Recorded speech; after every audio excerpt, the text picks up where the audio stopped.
Imaginez, vous êtes à quelques minutes de la finale de votre vie. Le peuple sénégalais retient son souffle. Et soudain, le blackout. Crépin Diatta vient de briser le silence sur 15 heures d'angoisse. 4 malaises, un transport en urgence.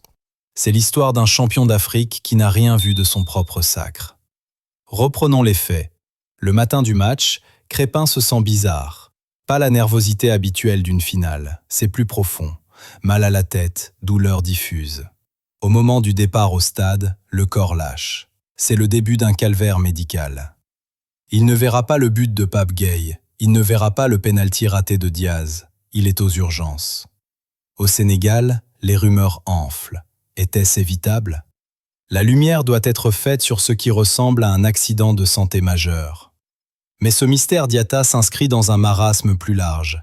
L'AS Monaco coule. Une défaite 6-1 au Bernabéu.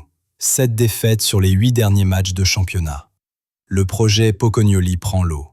Réunion de crise, pression de la direction, le rocher tremble.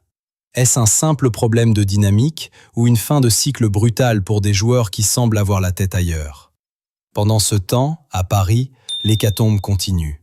Fabian Ruiz out, Joao Neves touché.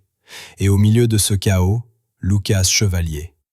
Luis Enrique le défend bec et ongles. À Paris, tout est critiqué. Mais les chiffres sont têtus. 68% d'entre vous pensent qu'il doit aller sur le banc. Est-ce l'héritage pesant de Donnarumma ou Chevalier n'a-t-il simplement pas encore les épaules pour le niveau PSG? On finit sur le mercato.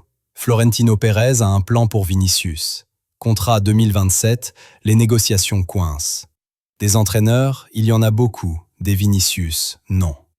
La phrase est lâchée. Pérez a peur d'un départ sans retour sur investissement. C'est une partie d'échec. À Turin, c'est En-Nesyri qui pourrait débarquer. La Juve cherche un tueur et le lion de l'Atlas a le profil. Entre drame personnel et business impitoyable, le foot ne s'arrête jamais. Mais au-delà des transferts à 25 millions, reste l'humain. Crépin Diatta est un miraculé. Sa santé passera avant le terrain. Monaco a besoin de son latéral, mais le Sénégal a besoin de son homme. Merci d'avoir suivi cette analyse.